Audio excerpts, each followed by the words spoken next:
সাথে আছি আমি শারমিন।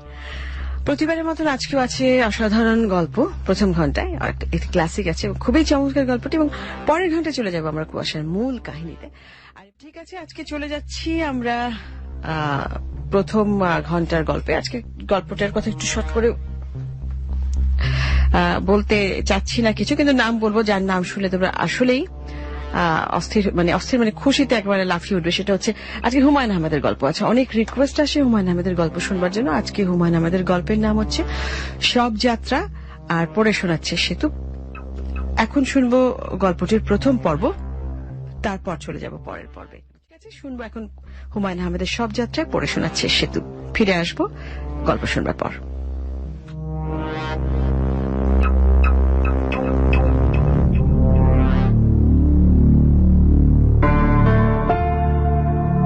পুরোপুরি নাস্তিক মানুষের সংখ্যা পৃথিবীতে খুবই কম।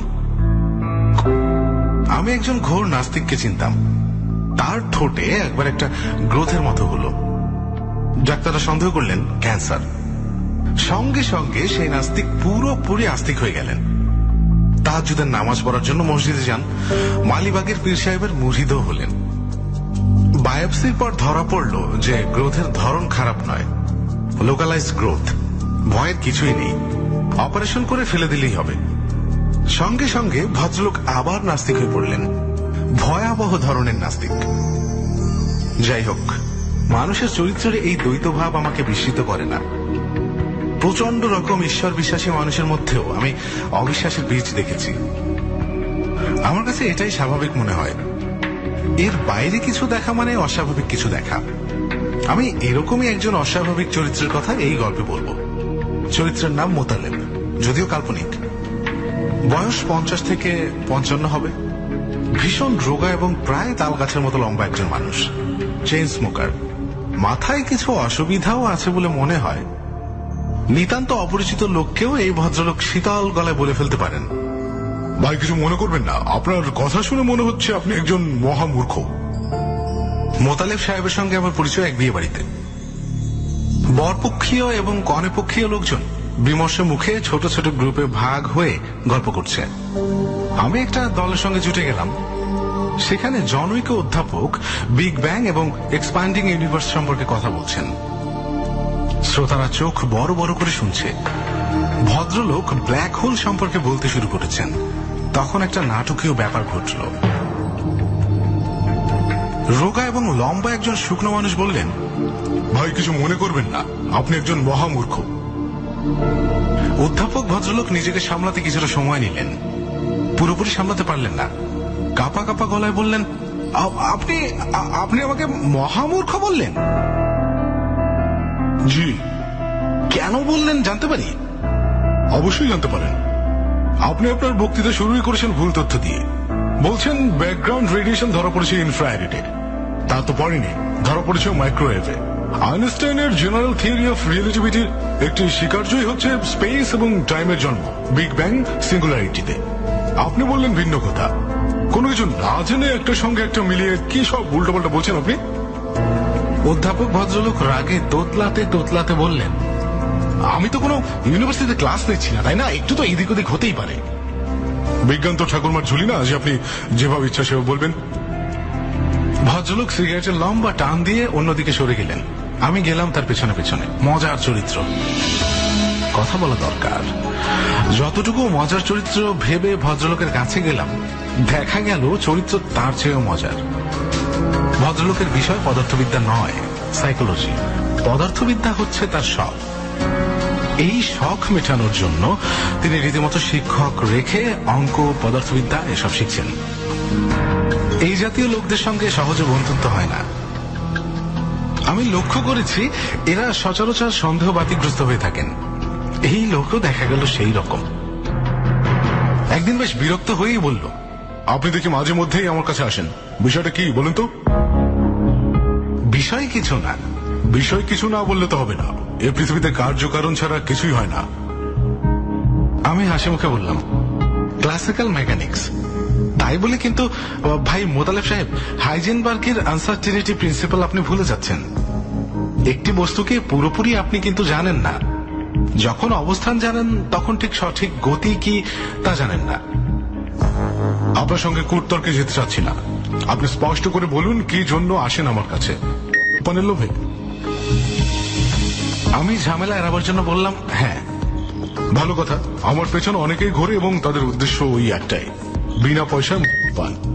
তৃষ্ণার্ত মধ্যবিত্ত বাঙালি পান করতে চায়, তবে তার নিজের পয়সায় নয়, অন্যের পয়সায়, যাতে টাকা পয়সা খরচ না হয়। অদ্ভুত মধ্যবিত্ত। আমি বললাম আপনি মনে হচ্ছে মধ্যবিত্তের উপর খুবই বিরক্ত। অফকোর্স বিরক্ত। মধ্যবিত্ত হচ্ছে সমাজের একটা অংশ, আনকন্ট্রোলড গ্রোথ। এই মধ্যবিত্তের প্রথম প্রেমের অভিজ্ঞতা হয় তার কাজিনের সাথে। এখন বলুন আপনাকে কি দেব? আপনার যেটা পছন্দ হয় সেটাই বানিয়ে দেব। You name it, I will make it. কিছু মনে করবেন না ভাই, আপনাকে মিথ্যা কথা বলেছিলাম। বিনা পয়সার লোভে না, আপনার সঙ্গে পরিচিত হবার লোভেই আমি আসি। তিনি বিস্মিত হয়ে বললেন, আমাকে কি ইন্টারেস্টিং ক্যারেক্টার বলে মনে হয়? হ্যাঁ। আমি এই নিয়ে 3 বার বিয়ে করেছি, কোন স্ত্রী আমাকে ইন্টারেস্টিং ক্যারেক্টার বলে মনে করেনি। প্রথম জন বহু কষ্টে 2 বছরের মতো টিকে ছিল, বাকি 2 জন 1 বছরও টেকেনি। না টেকায় মনে হয় আপনি খুশি হয়েছেন। হ্যাঁ, হয়েছি। স্ত্রীরা স্বামীদের স্বাধীনতায় হাত দিতে পছন্দ করে, শুধু শুধু নানান বান নক্কা। খেতে পারবে না, রাত জেগে পড়তে পারবে না, জুয়া খেলতে পারবে না। আর কি মুশকিল, আমার সব কথায় কথা কেন বলো? আমাকে তোমার কোনো ব্যাপারে মাথা গলায়? আমাকে বলি নীল শাড়ি পরতে পারবে না, লাল শাড়ি পরতে পারবে না, হাই হিল পরতে পারবে না, ফ্ল্যাট স্যান্ডেল পরবে? কখনো বলি? না, বলি না। আমি ওদেরকে ওদের মতো থাকতে বলি, আমি নিজে থাকতে চাই আমার মতো। ওরা তা দেবে না। এই যে এখন একা একা বাস করছেন, আপনি কি মনে করেন আপনি সুখী? হ্যাঁ, অবশ্যই সুখী। মাঝে মাঝে একটু দুঃখ ভাব চলে আসে, তখন পান করি, প্রচুর পরিমাণেই করি। পুরোপুরি মাতাল হতে চেষ্টা করি, পারি না। শরীর যখন আর অ্যালকোহল অ্যাকসেপ্ট করতে পারে না, তখন বমি করে ফেলে দেয়, কিন্তু মাতাল হতে দেয় না। কেন দেয় না তারও একটা কারণ আছে। কি কারণ? বলবো, আরেকদিন বলবো। এখন বলেন কি খাবেন? ভদ্রলোকের সঙ্গে আমার ভালোই খাতির হলো। মাসে 2-1 বার তার কাছে যাই। বিচিত্র সব বিষয় নিয়ে কথা হয়, যেমন ঈশ্বরের অস্তিত্ব, anti matter, life after death. ভদ্রলোকের নাস্তিকতা দেখার মতো। যা বলবেন বলবেন, কোথাও সংশয়ের কিচ্ছু রাখবেন না। আমার মতো আরো অনেকেই আসে, তবে তাদের মূল আগ্রহ জলযাত্রায়। একবার আমাদের আড্ডায় এক ভদ্রলোক একটি ব্যক্তিগত ভৌতিক অভিজ্ঞতার কথা বলেছিলেন। তার বক্তব্য ছিল এরকম: শ্রাবণ মাসে একবার তিনি গ্রামের বাড়ি যাচ্ছেন। বাড়ির স্টেশন থেকে অনেকখানি দূর। সন্ধ্যাবেলা ট্রেন এসে পৌঁছানোর কথা। পৌঁছাতে পৌঁছাতে রাত 9টা বেজে গেল। গ্রাম দেশে রাত 9টা মানে নিশুতিরা। ঝড় বৃষ্টি হচ্ছে, স্টেশনে একটা লোক নেই। একা একাই রওনা হলাম। কিছু দূর যাবার পর হঠাৎ দেখি আমার আগে আগে কে যেন সাইকেল চালিয়ে যাচ্ছে।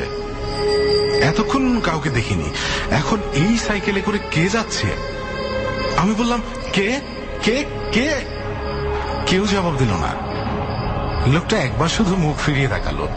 সঙ্গে সঙ্গে চিনলাম, যে সাইকেলে বসে আছে তার নাম পরমেশ। আমরা এক স্কুলে পড়েছি। বছর 3 আগে সে মারা যায়। গল্পের এই পর্যায়ে মোতালেব সাহেব বাজ খাই গলায় বললেন, স্টপ। আপনি বলতে চাচ্ছেন আপনার এক মৃত বন্ধু সাইকেল চালিয়ে আপনার পাশে পাশে যাচ্ছিল? হ্যাঁ। মনে হচ্ছে আপনাকে সাহস দেবার জন্য সে আপনার সঙ্গে সঙ্গে যাচ্ছিল। হতে পারে।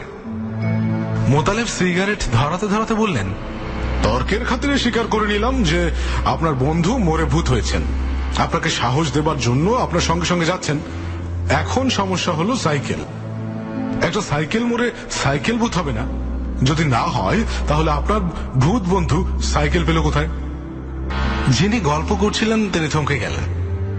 মোতালেব সাহেব বললেন, স্বীকার করলাম অবশ্যই তর্কের খাতিরে যে মানুষ মরে ভূত হতে পারে, তাই বলে কাপড় মরে তো কাপড় ভূত হবে না।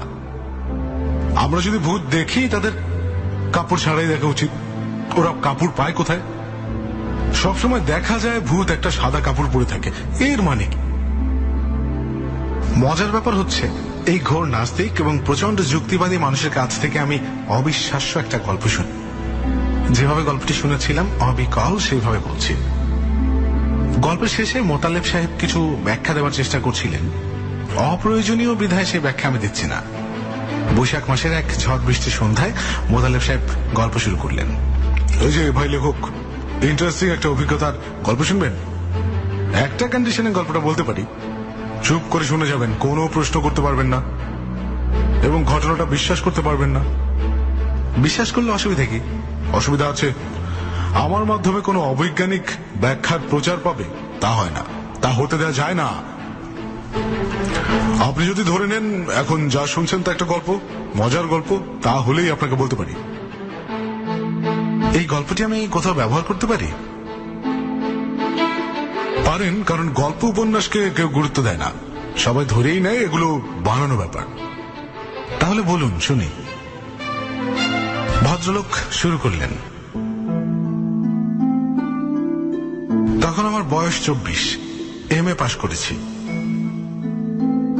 ধারণা ছিল খুব ভালো রেজাল্ট হবে, বিশ্ববিদ্যালয়ের টিচার হিসাবে এন্ট্রি পেয়ে যাব। তা তখন হয়নি। MA এর রেজাল্ট খুবই খারাপ। কেন হলো তা কিছুই বুঝতে পারছি না। পরীক্ষা ভালোই দিয়েছি। একটা গুজব শুনতে পাচ্ছি, জনৈক অধ্যাপক রাগ করে আমাকে খুবই কম নম্বর দিয়েছেন। এই গুজব অমূলক নাও হতে পারে। অধ্যাপকদের সঙ্গে আমার সম্পর্ক ভালো না। দু একজন আমাকে বেশ পছন্দ করেন, আবার কেউ কেউ আছেন আমার ছায়াও সহ্য করতে পারেন না। যা বলছিলাম, রেজাল্টের পর মন খারাপ হয়ে গেল। বাবা খুবই রাগারাগি করলেন, হিন্দি ভাষায় বললেন, নিকালো আভি নিকালো। আমি ঠান্ডা গলায় বললাম, চলে যাচ্ছে, হিন্দি বলার দরকার নাই। এই বলেই সুটকেস গুছিয়ে বের হয়ে পড়লাম। আমি খুবই সচ্ছল পরিবারের ছেলে, কাজেই খালি হাতে ঘর থেকে বের হলাম না। বেশ কিছু টাকা সঙ্গে নিয়ে বের হলাম। কোথায় যাচ্ছি কাউকে বলে গেলাম না। সঙ্গে এক গাদা বই, বিশাল একটা খাতা, 1 ডজন বল পয়েন্ট। সেই সময় আমার লেখালেখির বাতিক ছিল। একটা ডিটেকটিভ উপন্যাস শুরু করেছিলাম, যে উপন্যাস মূল ডিটেকটিভ খুন করে। ইন্টারেস্টিং গল্প। যাই হোক, বাড়ি থেকে বের হয়েও খুব একটা দূরে গেলাম না। একটা হোটেল ঘর ভাড়া করে থাকলাম। দেখি সেখানে কাজ করার খুবই অসুবিধা। সারাক্ষণ হইচই। কিছু কিছু কামরায় রাত দুপুরে মাতলামিও করে, মেয়ে ছেলেও নিয়ে আসে। হোটেল ছেড়ে দিয়ে শহরতলিতে একটা বেশ বড় বাড়ি ভাড়া করলাম। এক জাজ সাহেব শখ করে বাড়িটা বানিয়েছিলেন। তার শখ হয়তো এখনো আছে। ছেলে মেয়েদের শখ মিশে গেছে। এ বাড়িতে আর কেউ থাকতে আসে না। একজন কেয়ারটেকার কাম মালিক কাম দারোয়ান আছে। বাড়ির পুরো দায়িত্বই তার। লোকটিকে দেখেই মনে হয় যে ভদ্রলোক। আমাকে যে বাড়ি ভাড়া দিয়েছে মনে হচ্ছে নিজ দায়িত্বেই দিয়েছে। ভাড়ার টাকা মালিকের কাছে পৌঁছাবে বলে মনে হয় না। ওটা নিয়ে আমার মাথা ব্যথা নেই। পৌঁছলে পৌঁছাবে, না পৌঁছলে নাই। আমার 1 মাস থাকার কথা, সেটা থাকতে পারলেই হলো। নিরিবিলি বাড়ি আমার খুবই পছন্দ। লেখালেখির জন্য তো চমৎকার। কেয়ারটেকারের নাম ইয়াকুব, বয়স 45-এর কাছে, রিপালসিভ ধরনের চেহারা। আমি একাই এ বাড়িতে থাকবো শুনে সে বিস্মিত গলায় বলল, স্যার কি সত্যি সত্যি একাই থাকবেন? হ্যাঁ। বিষয়টা কি? বিষয় কিছু না, পড়াশোনা করব, লেখালেখি করব। আর খাওয়া দাওয়া হোটেলে এখানে পাবেন কোথায়? সেই যদি শহরে যান 5 মাইলের ধাক্কা। রান্না করে দেবে এমন কাউকে পাওয়া যায় না, টাকা পয়সা দেবো। আপনি বললে আমি রাখবো, খেতে পারবেন কিনা সেটা হলো কথা।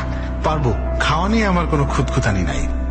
আর একটা জিনিস বলে রাখি, মুরগি ছাড়া কিন্তু কিছুই পাবেন না। হাটবারে মাছ টাছ পাওয়া যায়, হাটবারে দেরি আছে।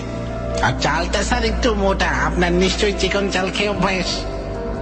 চিকন চাল খেয়ে অভ্যাস ঠিকই, কিন্তু মোটা চালে অসুবিধা হবে না। তবে ভাত যেন শক্ত না হয়, শক্ত ভাত খেতে পারে।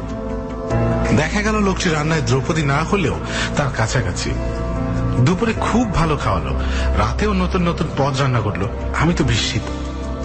রাতে খেতে খেতে বললাম, এত ভালো রান্না শিখলে কোথায়? ইয়াকুব গম্ভীর মুখে বলল, আমার স্ত্রীর কাছে শিখেছি স্যার, খুব ভালো রাখতে পারতো। পারতো বলছো কেন, এখন কি পারে না? ইয়াকুব গম্ভীর হয়ে গেল। ভাবলাম নিশ্চয়ই খুব ব্যক্তিগত কোনো ব্যাপার। এখন আর প্রশ্নের জবাব পাওয়া যাবে না। তবে সহজেই নিজেকে সামলে নিল। সহজ স্বরে বলল, এখন পারে কি পারে না জানি না স্যার, আমি সঙ্গে থাকি না। কোথায় থাকে? জানি না কোথায় থাকি, ওর চরিত্র খারাপ। তার সাথে যোগাযোগ বিশ্রী অবস্থা, বলার মতো না। অনেক দিন দরবার করেছি, কিন্তু লাভ হয়নি। তারপর 7 বছরের 2 মেয়ে ঘরে রেখে পালিয়ে গেছে। বুঝেছেন কত বড় খারাপ? কতদিন আগের কথা? তা বছর 2। কোনো খবর পাওয়া যায়নি? মোড়লগঞ্জ বাজারে নাকি দেখা গিয়েছিল। আমার কোনো আগ্রহ নেই, খোঁজ নেইনি। এদের জীবনের এই জাতীয় কিচ্ছা কাহিনী শুনতে সাধারণত ভালোই লাগে, আমার লাগলো না। আমাদের সবার জীবনেই একান্ত সমস্যা আছে, সেই সব নিয়ে মাথা ঘামালে চলে না। কিন্তু ইয়াকুব মনে হলো কথা বলবেই। জীবনে বড় ভুল কি করেছিলাম জানেন স্যার? সুন্দরী বিয়ে করেছিলাম, ডানা কাটা পড়ি। বউ খুবই সুন্দরী ছিল, আগুনের মতো ছিল। আগুন থাকলেই পোকামাকড় আসে, তাই হলো। আমার জীবন হলো অতিষ্ঠ। একদিন মোড়লগঞ্জের বাজারে গেছি, ফিরে এসে দেখি সদর দরজা বন্ধ। অনেকক্ষণ ধাক্কা ধাক্কি করলাম, কেউ খোলে না। শেষে ধূপ করে জানলা দিয়ে লাফ দিয়ে কে যেন দৌড় দিল। আমি বউ বললাম, একে? বউ বললো সে এরা কি জানে না। ইয়াকুব একের পর এক বউয়ের কীর্তি কাহিনী বলতে লাগলো। আমি একসময় বিরক্ত হয়ে বললাম, আচ্ছা ঠিক আছে, বাদ দাও এসব কথা। বাদ দিতে চাইলে তো আর বাদ দেওয়া যায় না। 3 বার সালিশি বসলো, সালিশিতে ঠিক হলো বউরে তালাক দিতে হবে। তালাক দিলাম না, মন মানলো না। তার উপর যমজ মেয়ে। এর ফল হলো এই। স্ত্রী কোথায় আছে তুমি জানো না? জি না। মেয়েরা তোমার সঙ্গেই থাকে? জি। কি নাম মেয়েদের? যমজ মেয়ে হয়েছিল জনাব। তুহিন একজনের নাম আর তুষার আর একজনের নাম। নাম রেখেছিল মেয়ের মা। ভালো, খুবই ভালো। কোনো কিছু দরকার লাগলে এদের বলবেন, মেয়েরা এখানেই থাকে, ডাক দিলেই আসবে। না, আমার কিছু লাগবে না। বিরক্ত করলেও বলবেন, থাবড়া দিয়ে গাল পাঠিয়ে দেবো। মেয়েগুলি বেশি সুবিধার হয়নি। মায়ের খসিলত পেয়েছে। সারাদিন সাজগোজ, এই পায়ে আলতা, এই ঠোঁটে লিপস্টিক।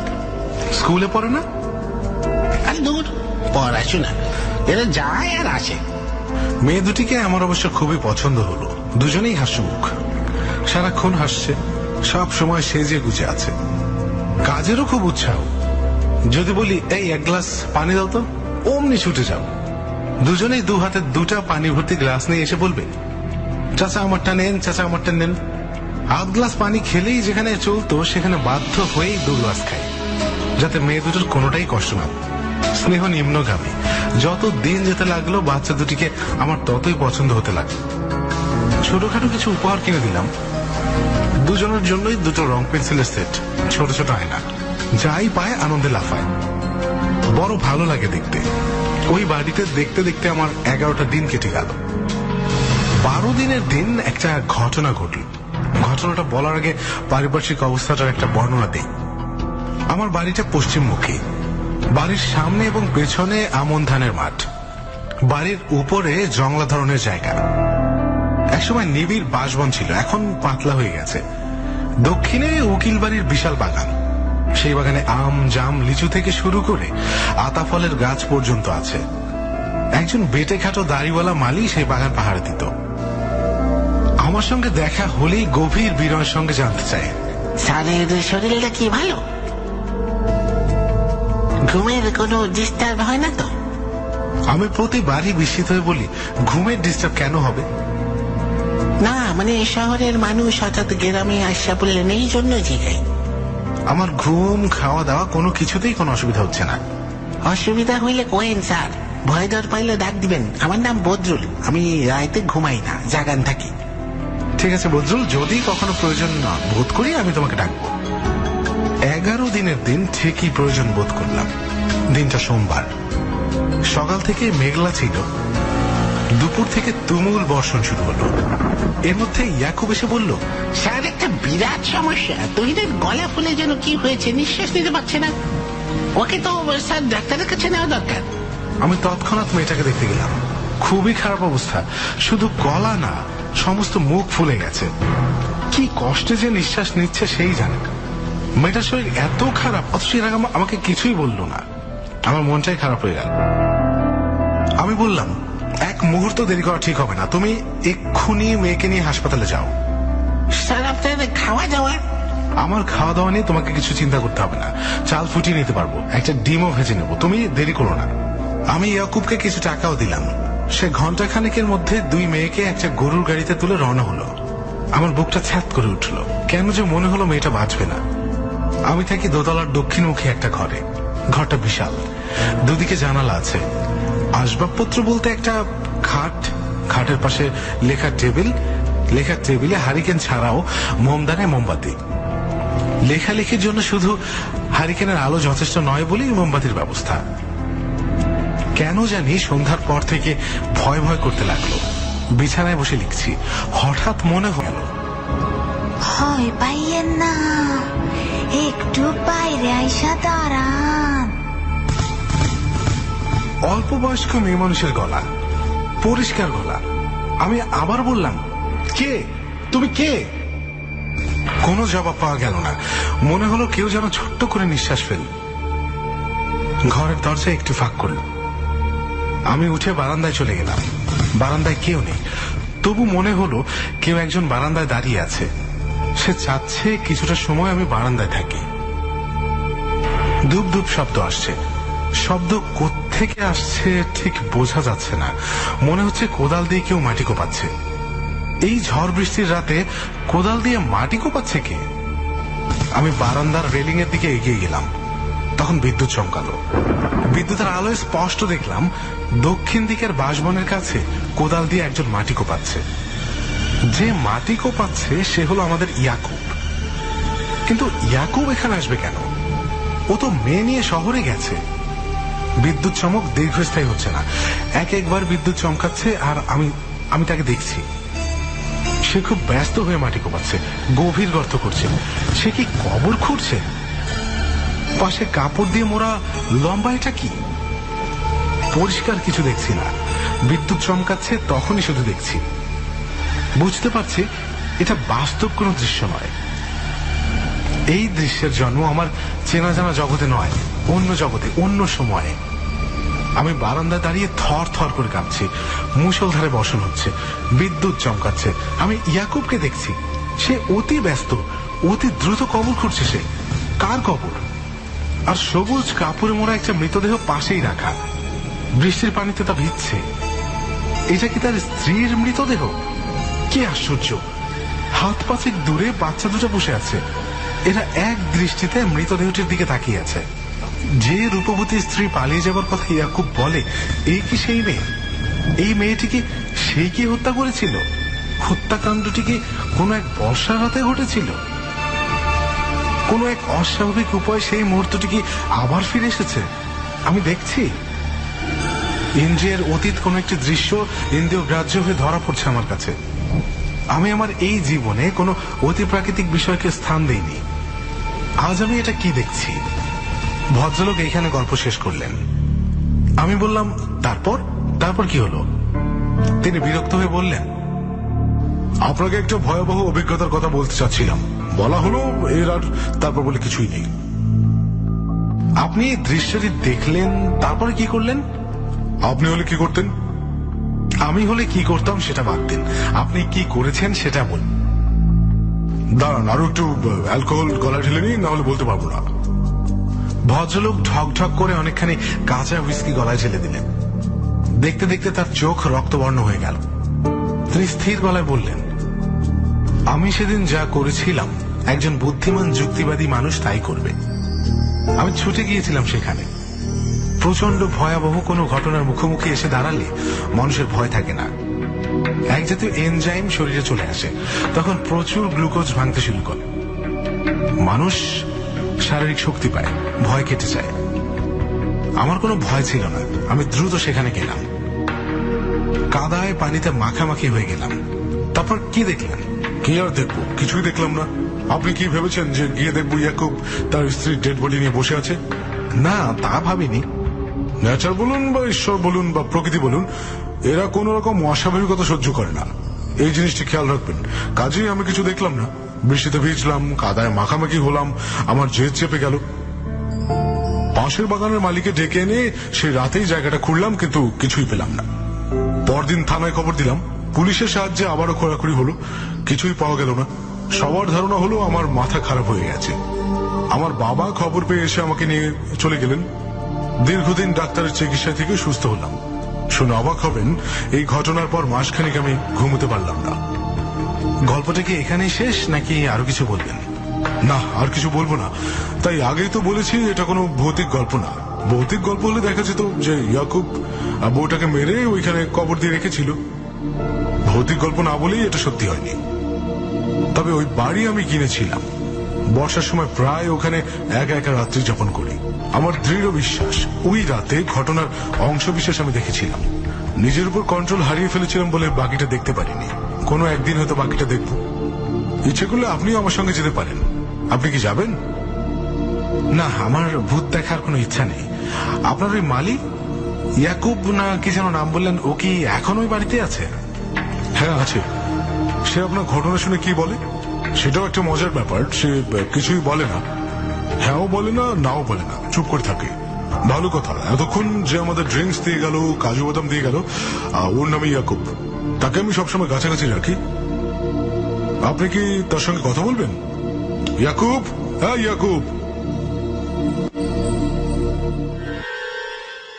আপনারা শুনছিলেন এতক্ষণ হুমায়ুন আহমেদের লেখা গল্প যার নাম সব যাত্রা, পড়ে শোনালো সেতু। আজকে যে আমাদের কাহিনী, অর্থাৎ কুয়াশার মূল কাহিনী দ্বিতীয় ঘন্টা যেটা আমরা শুনবো, সেই গল্পের রচয়িতা এবং হচ্ছে মশিউর রহমান শান্ত, যিনি গল্পটি নাট্যরূপ দিয়েছেন এবং অভিনয়াংশ পরিচালনা করছেন শেগুফতা আবিদ শাড়ি।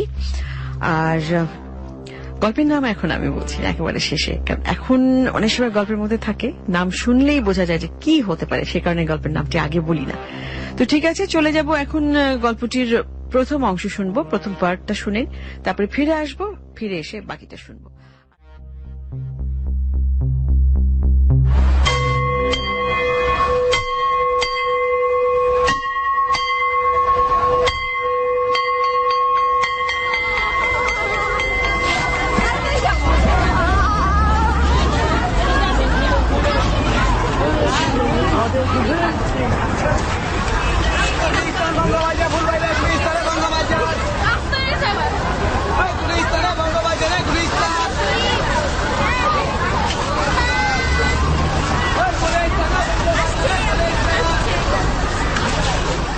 পুরনো ঢাকার লক্ষ্মীবাজার এলাকা লেখাপড়ার জন্য একদিক থেকে বেশ প্রসিদ্ধ এলাকা, কারণ যে পরিমাণ স্কুল আর কলেজ এই এলাকায় আছে, অন্য কোনো এলাকায় একসাথে এতগুলো স্কুল আর কলেজ দেখতে পাওয়াটা সত্যি দুঃসাধ্য ব্যাপার। শুধু স্কুল কলেজ কেন, বিশাল একটি বিশ্ববিদ্যালয়ও আছে এখানে, আর আছে একসাথে বেশ কয়েকটি হোস্টেল। তবে আজকের গল্প স্কুল কলেজ বা বিশ্ববিদ্যালয় নিয়ে না, একটা পুরনো ছাত্রী হোস্টেল নিয়ে।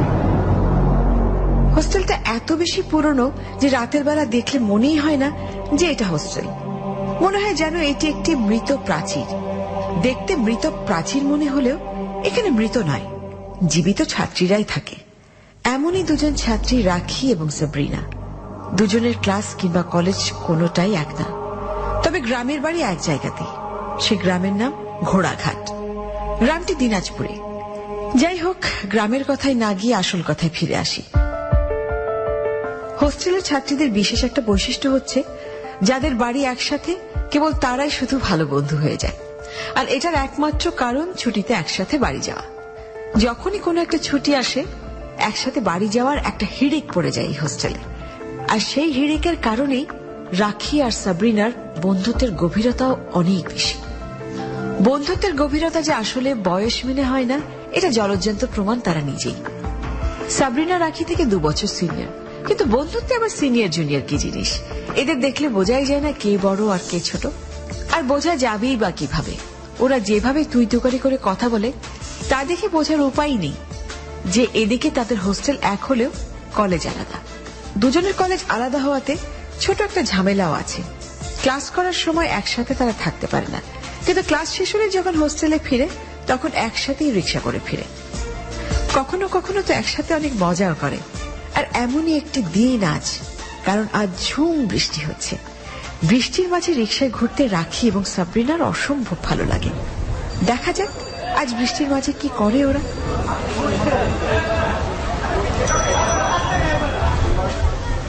মামা, মামা বামে রিক্সাটা সাইড করেন। কি হলো? রিক্সা থামাচ্ছিস কেন? ভিজবো। রিক্সার হুড তুলেও তো ভেজা যায়, রিক্সা থামানোর দরকারটা কি? গাধীর মতো কথা বলবি না। রিকশায় ভেজা মজা হলো, বৃষ্টিতে দাঁড়িয়ে চা খাওয়ার মজাই আলাদা। তো সেটা তো বলবি আমাকে, না বললে কিভাবে বুঝবো যে চা খাওয়ার জন্য নামতে চাচ্ছিস? চা খাওয়ার আসল মজা হচ্ছে বৃষ্টির মাঝে। ডায়লগ না দিয়ে ভাড়া দে। ভালো কথা। বৃষ্টিতে নৌকা দিয়ে ঘুরলে কেমন হয়? খারাপ না। সদরঘাট তো খুব একটা দূরে না, তুই চাইলে ওখানেও চলে যাওয়া যায়। না থাক, চল শুধু চা খাই।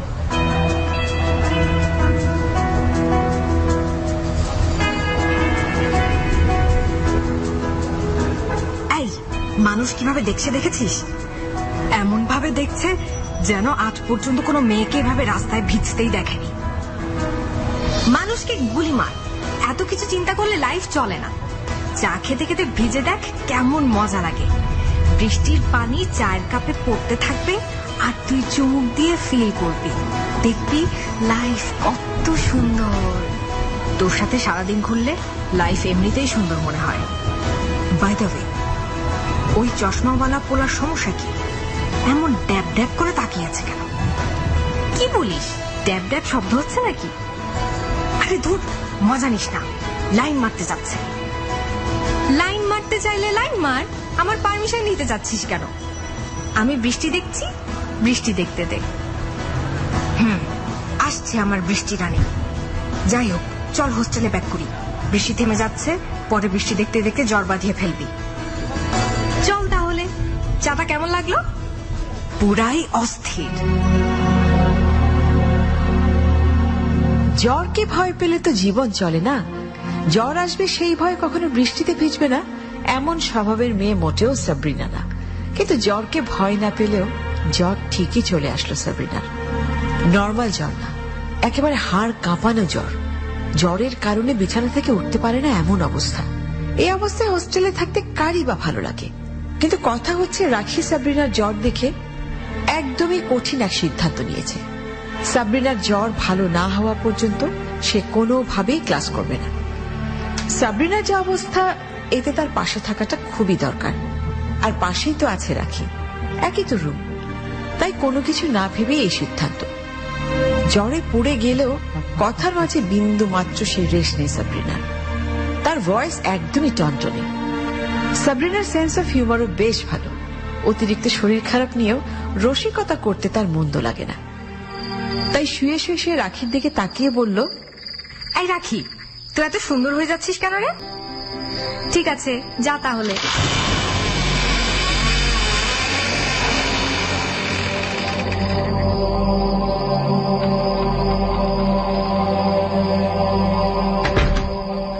দোতলা হোস্টেলের নিচতলা রাখি আর সাবরিনার রুম।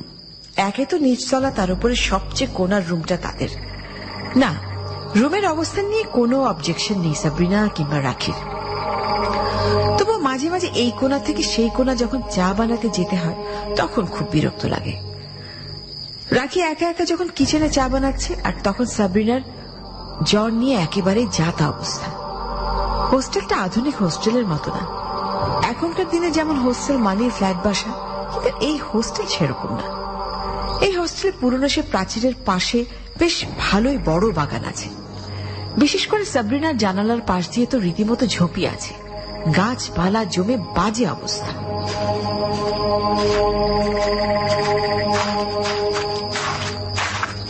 কে জানালার পেছনে? কে কে ওখানে? আমি কিন্তু সবাইকে ডাক দিব। কে? আমারে যেতে দিবি না। খুল, যেতে দে আমারে। কে আপনি? কে? এই রাখি, রাখি, রুমের মধ্যে আটকে রাখছস। আমার রুমের থেকে বাইর হ, বাইর হ। আমি কিন্তু সবাইকে ডাক দিব। অকারণে জানালা ভেঙে ফেলার জন্য পানি দিচ্ছেন কেন? যেতে দে, যেতে দে আমারে। দেখেন, আপনি যেই হন না কেন চলে যান, আমি কিন্তু সবাইকে ডাক দিব। রাখি, জানলা খুল, জানলা খুল, আমারে যাইতে দে। বছরের পর বছর আমি আটকে আছি, জানলা খোল, জানলা খোল। জানালা খুললে কিন্তু আমি আপনার ফেস দেখে ফেলবো, আর আমি কিন্তু কালই আপনার নামে বিচার দিব। রাতের বেলা মানুষের জানালার সামনে গিয়ে ভয় দেখানো, তাই না? ভয়? মরা মানুষের কোনো ভয় নাই। জানলা খুল, তুই জানলা খুল, আমি ভাঙ্গা ফেলবো, জানলা ভাঙ্গা ফেলবো। দাঁড়ান, আমি খুলছি, আমি সত্যি বলছি, আর সত্যি বলছি, আমি আপনার নামে কমপ্লেন করে দিব। রাখি আসুক, আজই কমপ্লেন করবো।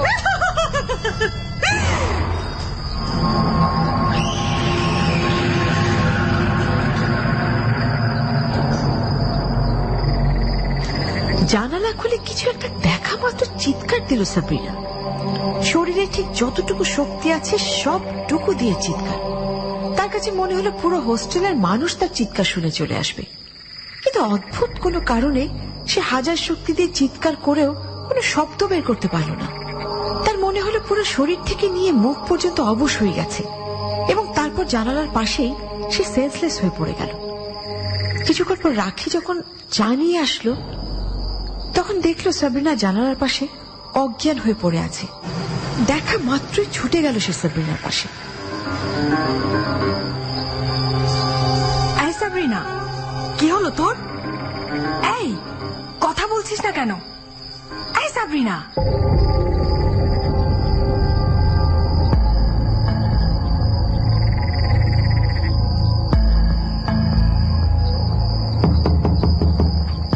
কে? এই কে? একটু দরজা খুলো, আমার রুমমেট অজ্ঞান হয়ে গেছে, একটু হেল্প দরকার। আচ্ছা দাঁড়াও, আমি এক্ষুনি আসছি।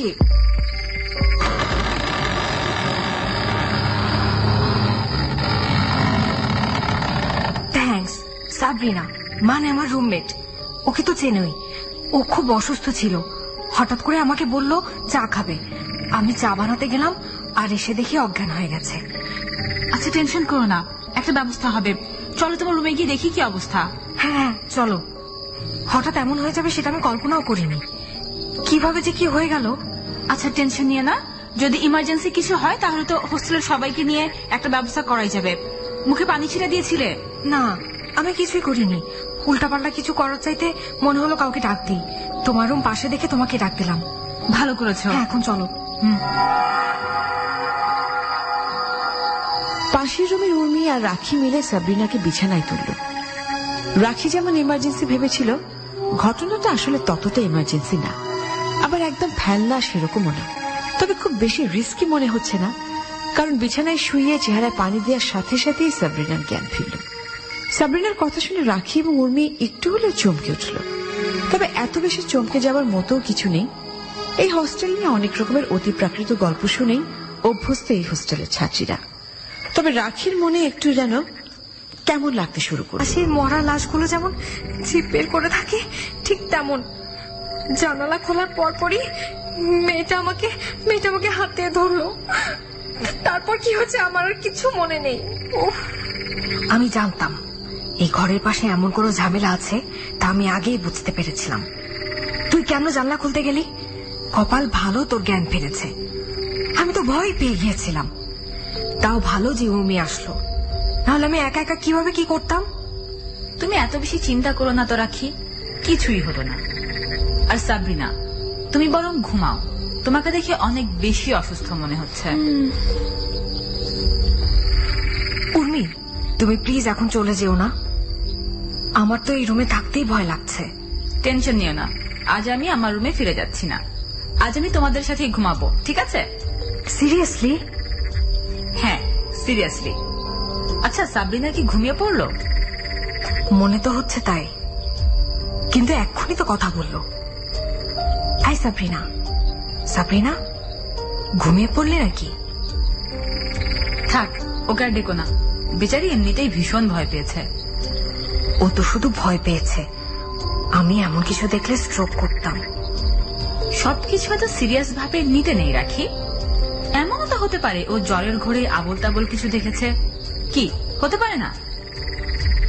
তুমি কি ভূত প্রেত বিশ্বাস করো না? আবোল তাবোল কেন দেখবে? আমার তো মনে হচ্ছে ও যা দেখেছে সত্যিই দেখেছে। কম গল্প তো শোনা হলো না।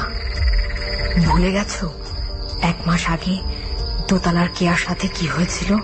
আরে ধুর, সবকিছু এভাবে অন্ধভাবে বিশ্বাস করতে গেলে হয় নাকি? যাই হোক, আজ যেহেতু তোমাদের রুমে থাকছি তাই ঘুম একদমই হবে না, এমনিতেও হয় না। ঘুম নিয়ে আমি সবসময় যন্ত্রণার মধ্যে থাকি। আর ওই কেয়া ফেয়ার কথা বাদ দাও তো, প্রতিটি হোস্টেলে কেয়ার মতো কিছু মেয়ে থাকেই যাদের জিনের আসর হয়, কুনজর সুনজর আরো কত কিছু লাগে। বাদ দাও ওইসব কথা, তোমার কথা বলো। ঘুম পাচ্ছে নাকি তোমার? ঘুম? আমার চোখের ঘুম তো সেই কখন উধাও হয়ে গেছে। এটা তো ভালো খবর। আমি অনেকদিন ধরে ইনসমনিয়া ভুগছি, রাত হলেই ঘুম উধাও হয়ে যায়। তাহলে চলে আসো না কেন আমাদের রুমে?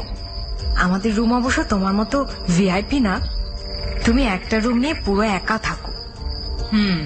এরপর থেকে চলে আসবো, ঘুম না আসলেই চলে আসবো। ঠিক আছে, চলে এসো। মাঝে মাঝে গল্প কেন জানি বোরিং হয়ে যায়। ঠিক গল্প না, গল্পের বিষয়বস্তু। ঠিক তেমনি মাঝে মাঝে মনে হয় সময় যেন কোনোভাবেই কাটছে না।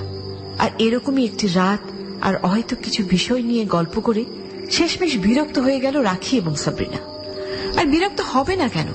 যে গল্পই তারা শুরু করে সেই গল্পেই শেষ হয় প্রেমের গল্পে। বলতে গেলে অনেকটা বাংলা সিনেমার মতো। এদিকে সাবরিনা মরার মতো ঘুমোচ্ছে। জানালায় কি এমন দেখেছে সেই জানে। মানুষ ভয় পেলে এরকম ঘুমোতে পারে?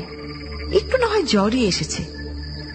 যাই হোক, ঘুম নিয়ে কোনো কমপ্লেন নেই রাখির, কিন্তু রাত কেন যে পার হচ্ছে না সেটাই বুঝতে পারছে না সে। এতক্ষণ উর্মির সাথে আড্ডা দেবার পর দেখা গেল আড্ডা দেবার আর কোনো টপিকই নেই। কিন্তু সময় যে খুব বেশি গিয়েছে সেরকমও না। ঘড়িতে মাত্র 2:25। এতক্ষণ ধরে মাত্র এইটুকু সময় পাওয়া গেল। যখন সাবরিনা অজ্ঞান হয়েছিল তখনই তো সময় ছিল প্রায় রাত 12টার মতো। যাই হোক, আড্ডা দেবার যখন আর কোনো টপিক খুঁজে পাওয়া যাচ্ছে না তখন একটা টপিক খুঁজে পেল উর্মি। আর সেই টপিক হলো ভূতের গল্প। হ্যাঁ, কি সমস্যা? তুমি না আমাকে একটু আগে জিজ্ঞেস করলে ভূত বিশ্বাস করি কিনা। ভাই, এমনিতেই একটা ঘটনা ঘটে গেছে, তার উপর তুমি ভূতের কাহিনী বলে কিংবা শুনে নতুন করে ঝামেলা পাকাতে চাও? তুমি কি ভাবছো আমার ভূতের গল্প বললে জানালা দিয়ে আবার ভূত আসবে? তুমি কি সবকিছুতে মজা পাও? আমি বাবা এসব ভূত ফুতের মধ্যে নেই। একজন এমনিতেই জ্বরে আবল তাবল দেখুক আর সত্যি সত্যিই দেখুক, ভয় পেয়ে অজ্ঞান হয়েছিল। তুমি যদি এখন অজ্ঞান হও তোমাকে কে দেখবে শুনি? রাখি, তুমি আসলেই একটা বাচ্চা মেয়ে। আমাকে দেখে কি মনে হয় আমি অজ্ঞান হব? যাই হোক, আমি কিন্তু ভূত প্রেতে একদমই বিশ্বাস করি না। ভূত প্রেত বিশ্বাস না করলে এটা নিয়ে গল্প করতে যাচ্ছ কেন? ভূত প্রেত না থাকুক, পৃথিবীতে এমন কিছু তো আছেই যার কোনো ব্যাখ্যা আমাদের কাছে নেই। আচ্ছা, ব্যাখ্যা দিয়ে কি হবে বলো তো? আচ্ছা, একটা বিষয়ে তোমার পার্সোনাল ওপিনিয়ন বলো। যারা সুইসাইড করে মারা যায় তাদের আত্মা কি আসলেই আমাদের আশেপাশে ঘোরে? অসম্ভব কিছু না, ঘটতেও পারে। ভেবেচিন্তে বলতে বলছি, কারণ আমি তোমাকে আমার ব্যক্তিগত জীবনের একটা গল্প বলবো যার ব্যাখ্যা আমি নিজেও পাইনি। আমার পরিচিত কেউ কখনো সুইসাইড করেনি। আমি এমনিতে কোনো কিছু নিয়ে ভয় না পেলেও ভূত প্রেত এই টাইপের জিনিসগুলো খুব ভয় পাই, তাই এগুলো ধারে কাছেও আমি যাই না। আর সুইসাইড কেস তো সেই ঝামেলারই কথা না। এরকম ঝামেলার গল্প কি তোমার আজকে মনে পড়লো উর্মি? বললাম না, গল্প না, আমার ব্যক্তিগত জীবনের একটা ঘটনা। তুমি যদি একেবারেই না শুনতে চাও তাহলে অবশ্য ভিন্ন কথা, তাহলে বলবোই না। তুমি দেখি রাগ করছো। তুমি রাগ করো না প্লিজ। আচ্ছা ঠিক আছে, আমি শুনতে চাই। মাঝে মাঝে একটু ভয় করবে, এটাই হচ্ছে সমস্যা। আচ্ছা তাহলে শোনো।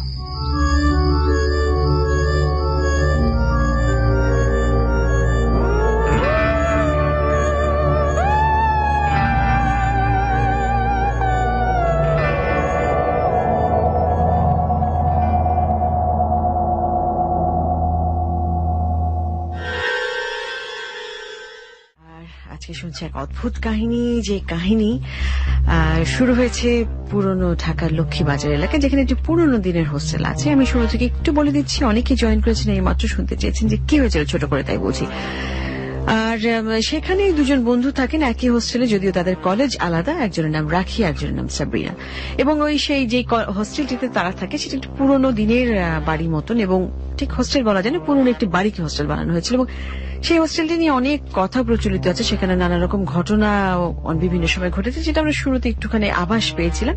কিন্তু একদিন দেখা যায় সাবরিনা রাতের বেলা চা বানাতে গেছিল এবং হঠাৎ করে সে শুনতে পায় তার জানালার বাইরে ঝোপঝাড়, অনেক ঝোপঝাড় আছে যেহেতু পুরনো একটি বাড়ি, সেখানে শব্দ হচ্ছে, একজন মেয়ে হেঁটে যাচ্ছে। এবং হঠাৎ করে সে শুনতে পায় সেই মেয়েটি তাকে বলছে জানালা খুলে দিতে, অদ্ভুত এক গলা। এবং সাবরিনা ভীষণ ভয় পেয়ে যায় এবং একটা পর্যায়ে সে জানালাটা খুলে দেয়, এবং জানালাটা খুলে সে যেটা দেখে সেটা দেখে সে অজ্ঞান হয়ে যায়।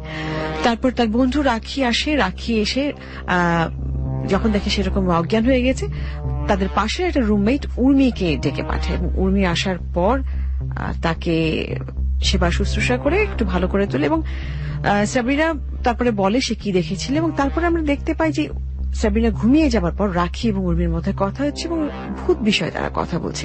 ভূত বিষয়ে কথা বলতে বলতে একটা সময় উর্মি রাখিকে একটি ঘটনা বলতে শুরু করে। তা আমরা কি ঘটনা বলতে শুরু করি সেটা শুনবো এই পর্বে।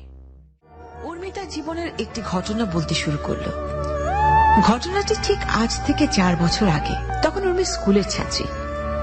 স্কুলের ছাত্রী বললেও আবার একটু ভুল হবে, নিউ টাইম, স্কুল শেষের একদম দ্বার প্রান্তে। বিকেলে হাঁটতে বের হওয়া একদম রুটিনের মতো। দিনে আর কিছু করুক না করুক নদীর পাড়ে গিয়ে সে হাঁটবেই। সাথে অবশ্য একজন বান্ধবী সবসময় থাকে, আর যখন কেউ থাকে না তখন একা একাই বের হয়ে যায় উর্মি। কারোর জন্য অপেক্ষা করা উর্মির স্বভাবের মধ্যে নেই। উর্মিদের গ্রাম যথেষ্ট পরিমাণ আধুনিক একটা গ্রাম, তাই হাঁটা চলা নিয়ে কারো মাথা ব্যথা কখনোই ছিল না। তবে নদীর পাড়ের থেকে একটু দূরেই যে এলাকাটা, ওখানে একটু সমস্যা আছে। গ্রামের যে ছিটে ফোটা টাইপের সন্ত্রাসী আছে তারা ওদিকটা আড্ডা দেয়, তবে সেটাও আহামরি কিছু নয়, স্বাভাবিক ঘটনার মধ্যেই পড়ে। তবে এত সব স্বাভাবিক ঘটনার মাঝে একদিন একটা ব্যাপার অস্বাভাবিক হয়ে পড়ল উর্মির কাছে। সেদিনও সে হাঁটছিল নদীর পাড় ধরে, সাথে কেউ ছিল না। হঠাৎ করে খুব কম বয়সী একজন ছেলে এসে উর্মির পেছনে দাঁড়ালো। কম বয়সী বলতে গেলে উর্মির সমবয়সী বলা যায়। উর্মি যেহেতু এত কিছু চিন্তা ভাবনা করে কখনো কাজ করে না, তাই 7-5 না ভেবে ওই ছেলের দিকে তাকালো।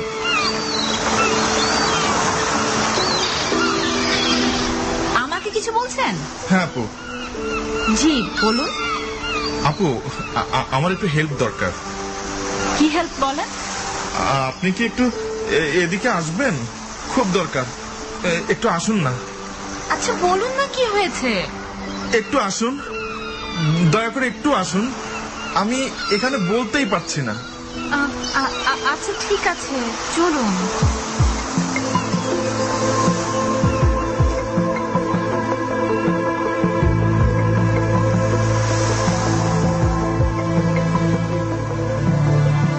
ভয় পাবেন না আপু, আমি আপনার কোনো ক্ষতি করব না। আমি ভয় পাচ্ছি না, আসলে আপনি কি সাহায্য চাচ্ছেন সেটাই বুঝতে পারছি না। আপু, একটু কষ্ট করে এই যে এই মাটির ঢিপিটা দেখতে পাচ্ছেন, ঠিক ওখানে একটু আসুন। আচ্ছা ঠিক আছে চলুন, কিন্তু ওদিকে কি? ওদিকে তো কাউকেই দেখা যাচ্ছে না। দেখা যাবে, আরো একটু আসুন, তাহলেই দেখা যাবে। আপনার হেল্প আসলে ঠিক ওদিকটাতেই দরকার। এদিকটার মাটিটা একটু হাত দিয়ে সরান না আপু। মাটি সরাবো কেন? কি অদ্ভুত। মাটি সরালেই একটা লাশ পাবেন, আর এই লাশটা কেউ খুঁজে পাচ্ছে না। আমার বন্ধুরা আমাকে এখানে মেরে পুঁতে ফেলে রেখে গেছে, আর সেটা আমার বাসায় কেউ জানে না। সবাই শুধু আমাকে খুঁজছে, আমাকে কোথাও পাওয়া যাচ্ছে না। আপনি আমার লাশটা একবার দেখুন। আপনি অনেক সাহসী মেয়ে, শুধু মাটিটা একবার হাত দিয়ে একটু সরিয়ে দিন প্লিজ, তাহলে আমার লাশটা দেখতে পাবেন। আপনি কি বলছেন এইসব? হেল্প করুন আপু, আমাকে প্লিজ হেল্প করুন।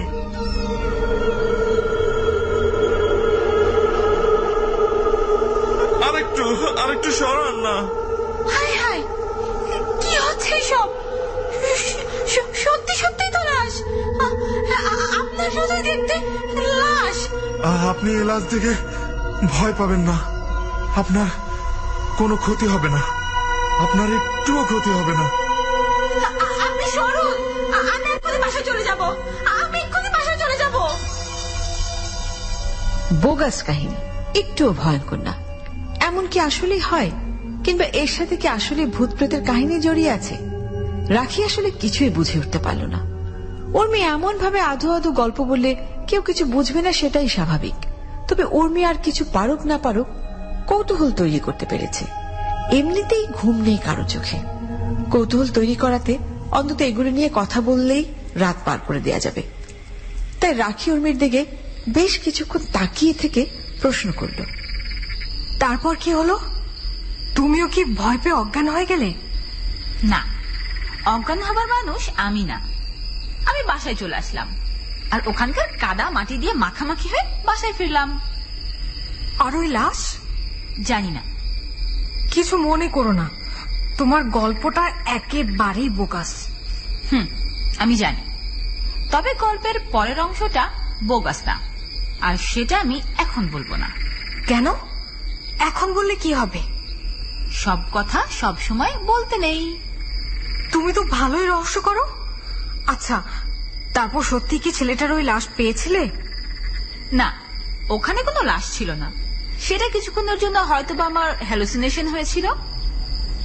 তাহলে এটা ভূতের হলো কিভাবে? বুঝবে না। যাই হোক, সাবরিনা এখন ঘুমোচ্ছে, চলো দুজনে মিলে ছাদে যাই। তারপর তোমার থেকে একটা গল্প শুনবো, আর আমি কিছু কথা বলবো। ছাদের গেট তো মনে হয় তালা দেয়া। না, তালা দেয় না। চলো, গেলেই দেখতে পাবে। এত রাতে ছাদে? হোস্টেলের আজব আজব কাহিনী শুনেও তোমার কি মনে হয় এখন ছাদে যাওয়া ঠিক হবে? আমি সাথে আছি, এত ভয় পাও কেন বলো তো? আমরা পুরো ছাদে যাব না, সিঁড়ির কোঠায় বসবো। চলো এখন। সাবরিনা ঘরে একা থাকবে? হ্যাঁ থাকবে, ও তো ঘুম। আচ্ছা চলো তাহলে। থ্যাঙ্কস রাখি, চলো। এই মাঝরাতে হোস্টেলের প্রায় সব রুমেই ছাত্রীরা ঘুমোচ্ছে, আর বাকি যারা ঘুমোচ্ছে না তারা হয়তো নিজ রুমেই বসে গল্প করছে। কিন্তু এত রাতে সাহস করে কেউ ছাদে যায় না। হোস্টেলের ছাদ তালা দেয়া থাকে, এটা সবাই জানলেও উর্মি ভালো করেই জানে তালা দেওয়া নেই, কারণ উর্মি প্রায় সময় এদিকে চলে আসে। এখানে এসে একা একা বসে থাকতে তার ভালো লাগে। সবচেয়ে বেশি ভালো লাগে মৃত মানুষের গন্ধ। উর্মির জীবনে একটি ঘটনা ঘটে যাওয়ার পর থেকে কিভাবে যেন উর্মি মৃত মানুষের গন্ধ পায়। যদি কোনো আত্মা আশেপাশে দিয়ে ঘুরে তাহলে সেটা বুঝতে পারে উর্মি। আজ এই গভীর রাতে রাখিকে নিয়ে ছাদে এসে উর্মির অদ্ভুত ভালো লাগছে। আর রাখিরও যে মন্দ লাগছে তাও নয়। রাখি, খুব বেশি খারাপ লাগছে? না, একদমই না। তুমি তো আসার আগে ভয়েই মারা যাচ্ছিলে। আমার ভয়টা একটু বেশি, জানোই তো। তবে একটা মজার বিষয় কি জানো? কি? মজার বিষয় হচ্ছে তুমি আমাকে যে গল্প বললে সেই গল্প শুনে ভয় পাবো তো দূরের কথা, উল্টো ভয় একদম কেটেই গেছে। তাহলে তো ভালোই। ভয় পাওয়ার জন্য অনেক রকমের গল্পই আছে। আমার গল্প শুনে না হয় তোমার ভয় একটু দূরই হলো। তা অবশ্য ঠিক বলেছ। আচ্ছা, এবার তোমার লাইফের কোন একটা কাহিনী বলো, যাতে আমি অন্তত কিছুটা হলেও ভয় পাই। আমি তো ভূত প্রেতের নাম শুনলেই ভয় পাই, তাই আমার আশেপাশে এরকম কিছু ঘটেই না। ঘটে না বলছো কেন? এমনও তো হতে পারে আজই কিছু ঘটে গেল। সিরিয়াসলি বলছি, আমার লাইফে তেমন কোনো ঘটনাই ঘটেনি। অতি প্রাকৃত অনেক গল্প শুনেছি, কিন্তু সামনে থেকে হতে দেখিনি। যেমন ধরো, আমাদের এলাকায় এক মহিলা চাচি মারা গেলেন। বাসায় অনেক কান্নাকাটির রোল। আমি আর আমার ছোট খালা গেলাম লাশ দেখতে। লাশ দেখতে গিয়ে তো কিছুক্ষণের মধ্যেই আমরা অবাক। কি দেখে অবাক হলে? লাশ গোসল দিতে নিয়ে গেছে, আর সেই সময় লাশ নড়ে চড়ে উঠেছে। আমি যেমন ভিতর ডিম, আমার ছোট খালাও তাই। আমরা যখন শুনলাম লাশ নড়ে চড়ে উঠেছে তখনই আমরা চলে আসলাম। ইন্টারেস্টিং গল্প। শোনো, আমরা যখন ধরেই নেই মানুষ মারা গেছে, তখনও কিন্তু মাঝে মাঝে মানুষ বেঁচে থাকে। অনেক সময় আমরা সেটা বুঝতে পারি না। যাই হোক, তোমাকে আগে যে কাহিনীটা বলেছিলাম সেখানে আবার ফিরে যাই। ওই যে এক ছেলে তোমাকে নিয়ে গেল এবং দেখলে সেই ছেলের লাশই পড়ে আছে। হ্যাঁ, ওটা। দূর, ওটা তো বোরিং। অপেক্ষা করো, একটু অপেক্ষা করো, ইন্টারেস্টিং জিনিস আসছে, তখন না হয় ওটা শোনো। ঠিক আছে, বলো। ওই ঘটনার পর থেকে আমার মধ্যে যে পরিবর্তন আসলো সেটা খুব ভয়ঙ্কর। বলতে পারো one kind of schizophrenia patient হয়ে গেলাম। এটা আবার কি? সিজোফ্রেনিয়ার নাম শোনোনি? না তো। এখন কি এটা নিয়ে বলবো নাকি আমার কাহিনী নিয়ে বলবো? দুটো নিয়েই বলো। আচ্ছা শোনো, তোমাকে সিম্পলি বোঝাই, অত বেশি গভীরভাবে বোঝাতে গেলে তুমি তালগোল পাকিয়ে ফেলবে। তোমার যেভাবে ইচ্ছা সেভাবে বোঝাও। আজকে রাত তো পারই হচ্ছে না, এত তাড়াহুড়োর কিছু নাই। আচ্ছা, আমাদের ব্রেইনের কয়টা পার্ট আছে বলো তো? ভাই, আমি আর্টস স্টুডেন্ট, এইসব কেন আমাকে জিজ্ঞেস করছো বলো তো? আমাদের ব্রেইনের মেইন দুটো পার্ট হচ্ছে কনশাস এবং সাবকনশাস। আর আনকনশাস? আরে গাধি, সেটা তো অজ্ঞান হলে বলে আনকনশাস।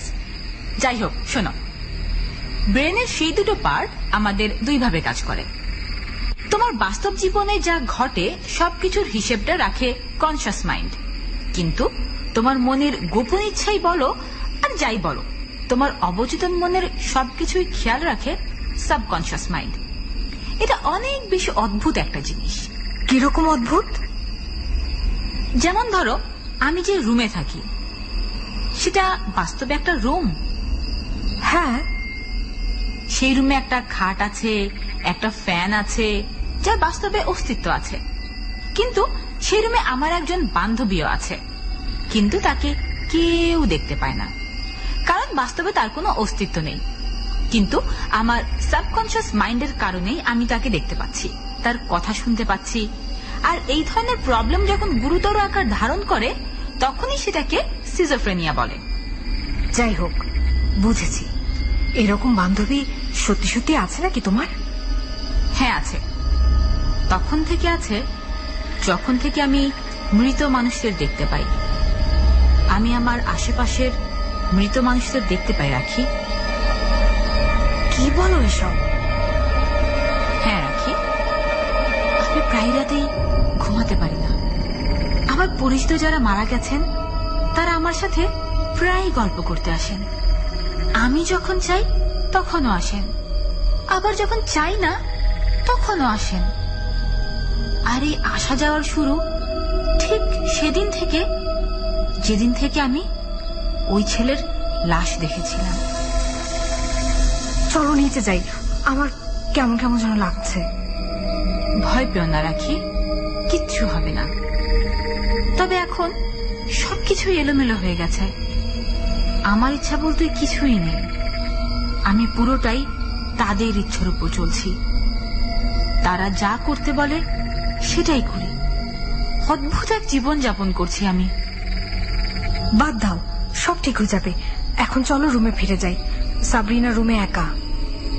সাবরিনার কিছুই হবে না রাখি, ও এখনো ঘুমাচ্ছে। আর আমি ছাদে আমার জন্য আসিনি, আমার এক বান্ধবী আসবে, তার সাথে কথা বলবো।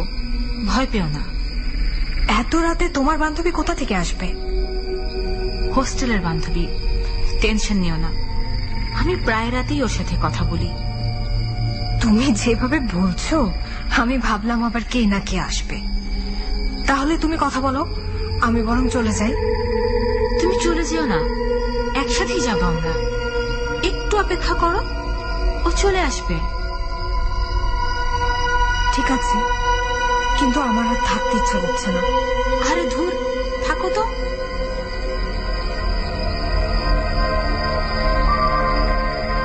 উর্মির রোগটা আসলেই অদ্ভুত। শুধু অদ্ভুত বললে ভুল হবে, কারণ স্কিজোফ্রেনিয়ার ব্যাপারে সত্যি বলতে গেলে ভালো কোনো সমাধান নেই। তারা তাদের সব কল্পনাকেই বাস্তব মনে করে, নয়তো তাদের মনের সব ইচ্ছেগুলোই কল্পনা আকারে তাদের মনে ধরা দেয়। তবে সেই কল্পনার শক্তি এত বেশি হয় যে কোনটা বাস্তব আর কোনটা অবাস্তব সেটা আলাদা করা সবচেয়ে বেশি কঠিন হয়ে পড়ে। উর্মির জীবনে ওই ঘটনার পর ঠিক অদ্ভুতই সমস্যা শুরু হয়েছে। কখনো তার কাছে তার মৃত খালাতো বোন চলে আসে, আবার ঠিক কখনো চলে আসে সেই ছেলেটি যে লাশ হয়ে ধরা দিয়েছিল উর্মির চোখে। তবে আজ ঘটনা অন্য। হোস্টেলের ছাদে উর্মির কোন বান্ধবী আসার কথা বলছে তা এখনো ঠিক বুঝতে পারছে না রাখি। বরং রাখির দম বন্ধ হয়ে আসছে উর্মির এসব কথা শুনে। নিজের রুমে যেতে ইচ্ছে করছে, কিন্তু উর্মির কারণে সেটাও সম্ভব হচ্ছে না। ভালো বিপদে পড়েছে রাখি। কেন যে উর্মির কথা শুনে ছাদে আসতে গেল, এখন নিজের উপর নিজেরই রাগ লাগছে। মাঝে মাঝে রাখির এমন হয়, নিজের আজাইরা কাজের জন্য নিজে খুব বিরক্ত বোধ করে। আর এখন তো উর্মি বলছে কোন বান্ধবী নাকি আবার ছাদে আসবে। ছাদে বান্ধবী আসবে সেটা নিয়ে রাখির কোনো সমস্যা না। সমস্যা হচ্ছে যদি উর্মির কথা সত্যি হয় আর ও যদি কোনো মৃত মানুষ নিয়ে হাজির হয়, সেই বিষয়টা কি দাঁড়াবে। উফ, আসলে এসব নিয়ে ভাবতে চায় না রাখি। দেখা যাক উর্মি তার কোনো জীবিত বান্ধবীকে নিয়ে আসে নাকি সত্যি সত্যি কোনো মৃত মানুষ নিয়ে হাজির হয়।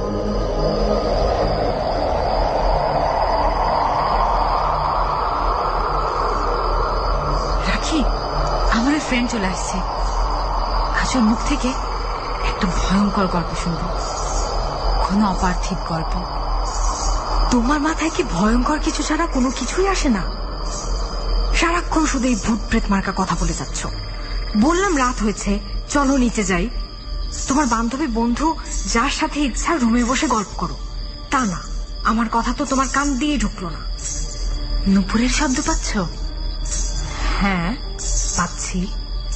আমার বান্ধবী চলে এসেছে। ছাদের সামনে তাকাও, তাহলেই দেখবে।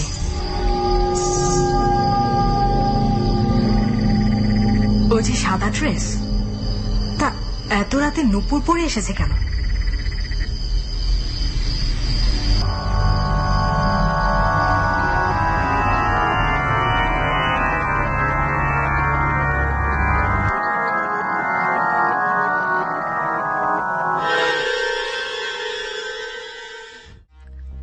একটু আগে শুনলাম যে উর্মির কাছে উর্মির এক বন্ধু আসবে, যেটা উর্মি রাখিকে বলছিল। এবং তার আগে দেখেছি উর্মি রাখির কাছে গল্প করেছে সে মৃত মানুষকে দেখতে পায়। মৃত মানুষরা তার আশেপাশে ঘুরলে সে বুঝতে পারে। এবং এই রোগ তার হয়েছিল অনেক আগে, যখন সে একবার নদীর ধারে বেড়াতে গিয়েছিল। একটি ছেলে এসে তাকে বলে যে তার লাশ আছে ওইদিকে, সে যেন মাটি খুঁড়ে দেখে, সেখানে তার লাশ আছে। তেমনি করেই প্রথমে রাখি বিশ্বাস করতে চায় না উর্মিকে, কিন্তু একটা পর্যায়ে বিশ্বাস না করলেও অনেক কিছু সে তার কথা শুনে কিছুটা ভয়ও পায়, আজও করতে পারে। তারপরে আমরা দেখতে পাই যে রাখিকে নিয়ে উর্মি চলে যায় ছাদে চলে যায়। এবং উর্মির আচরণ খুবই অদ্ভুত, এখনো বোঝা যাচ্ছে না আসলে কি। ইতিমধ্যে তার একজন বান্ধবী এসেছে যার আসবার কথা ছিল, এবং অদ্ভুত গলায় সে কথা বলছে। এবং তার এই বান্ধবীটি একটি কাহিনী তাদেরকে বলতে চাইছে। সে কাহিনী কি আমরা জানবো একটু পর। অর্থাৎ উর্মির বান্ধবীর নাম এখনো বলা হয়নি, তার নাম পরিচয় বা আজকের গল্পের সাথে তার সম্পর্ক কিছুই বলা হয়নি। তবে তার কাহিনী যেহেতু এখন বলা হচ্ছে, তাই পুরো বিষয়টা এখনই ক্লিয়ার হয়ে যাবে। উর্মির বান্ধবী কোন রুমে থাকতো সেটাও জানা যাবে কিছুক্ষণের মধ্যেই। আর এখন উর্মির বান্ধবীর গল্পটা নয়, বরং আমরা পুরো সেই ঘটনায় চলে যাব যে ঘটনার কথা উর্মির বান্ধবী বলছে।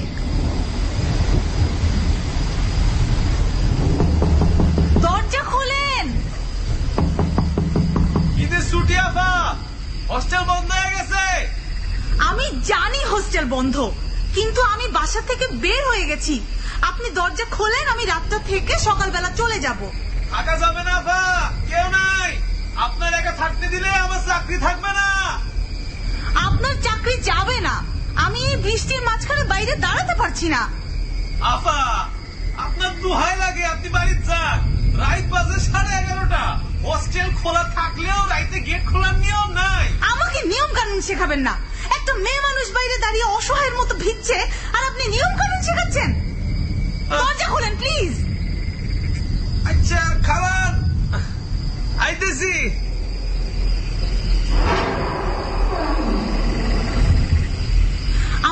চাবি দিন। বললাম বৃষ্টিতে ভিজে চুপসে গেছি, আমার কথা আপনার কানে যাচ্ছিল না? আফা, হস্টেলে তো কেউ নাই, আপনার একা থাকতে দিলে খারাপ দেখা যায় না। আচ্ছা, মানুষ বিপদে পড়লেই তো সাহায্য চায় নাকি? আমার রুম নাম্বার 711, তাড়াতাড়ি চাবি নিয়ে আসুন, আমি আর দাঁড়িয়ে থাকতে পারছি না। আচ্ছা আফা, আপনি তো খারান, আমি চাবি নিয়ে আসতেছি। যে তরুণী এতক্ষণ ধরে কথা বলছিল তার নাম হেনা, এই হোস্টেলেরই ছাত্রী, বাসা লালবাগে। বাসার মানুষের সাথে ঝগড়া করে আবার হোস্টেলে ফিরে এসেছে, কিন্তু হোস্টেল বন্ধ থাকার কারণেই এত সব ঝামেলা। তবে ঝামেলা বেশিক্ষণ পোহাতে হলো না, দারোয়ান চাবি দেওয়ার পরেই রুমে ঢুকে পড়ল সে। ভেজা শরীর নিয়ে যখন রুমে ঢুকে দাঁড়ালো, তার ঠিক 10 মিনিট পরেই দরজায় আবার ঢোকা পড়ল। কি সমস্যা? দরজা টোকা দিচ্ছেন কেন? দরজা খুলে না ফা। কেন, আবার কি হলো? দরজা খুলে না ফা। কেন, আবার কি হলো? আরে আফা খুলেন, কইতেছি।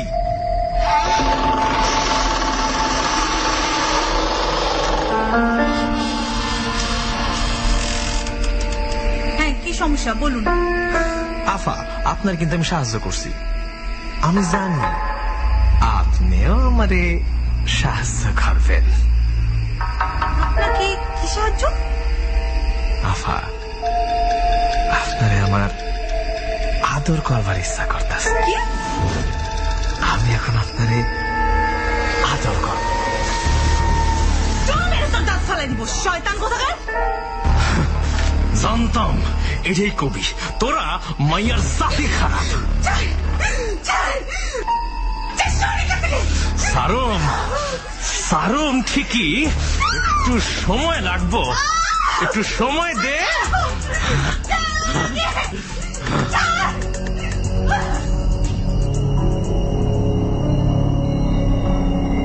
রাখি উর্মির বান্ধবীর ঘটনা শুনে স্তব্ধ হয়ে গেল। আর যে রুমের কথা বলল এই মেয়েটি, সেই রুমেই রাখি আর সাবরিনা থাকে।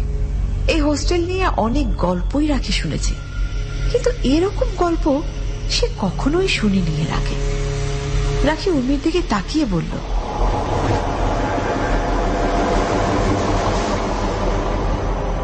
তারপর কি হলো?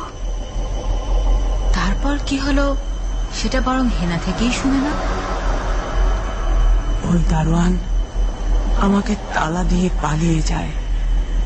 আমি পরে ওই রুমেই আমার ওনা ফ্যানে পেঁচিয়ে হাসিতে ঝুলে পড়ি। মানে কি? মানে আমি মৃত। আর আজ তোমার বান্ধবী যাকে দেখে ভয় পেয়েছে, আমি সে মেয়ে। আমারই সবসময় জিভ বের হয়ে থাকে। এইসব কি হচ্ছে? উর্মি, ওনাকে বিদায় করো প্লিজ।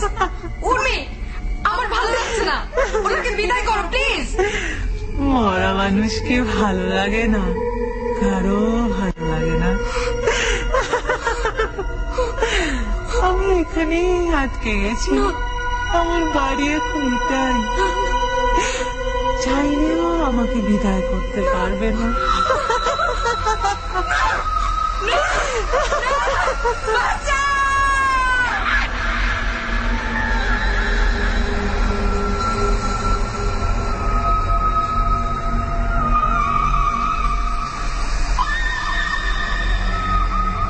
রাখির জীবনের সবচাইতে ভয়ঙ্কর রাত পার করার পর সেই হোস্টেলে থাকার ইচ্ছেই চলে গেল রাখির। আর পরের দিনই তার কাছের এক খালাতো বোনের বাসায় উঠে পড়ল সাবরিনাকে নিয়ে। তবে সেই রাতের কাহিনী কারোর সাথেই সে শেয়ার করল না। শেয়ার করলেও অনেকেই হয়তো তা বিশ্বাস করত না। এদিকে হোস্টেল ছেড়ে আসলেও রাখির মাথা থেকে সেই কাহিনী বের করা কঠিন হয়ে গিয়েছিল। কিন্তু রাখি আর সাবরিনা চলে আসলেও সেই হোস্টেল ছেড়ে উর্মি বের হল না। তার জগৎ এক অন্যরকম জগতে পরিণত হয়েছে। প্রতি রাতেই সে মৃত মানুষের সাথে কথা বলে, কখনো নিজের রুমে কিংবা কখনো হোস্টেলের ছাদে। আর সে ঘোর লাগা জগৎ থেকে বের হয়ে যাওয়ার কোনো ইচ্ছে তার নেই।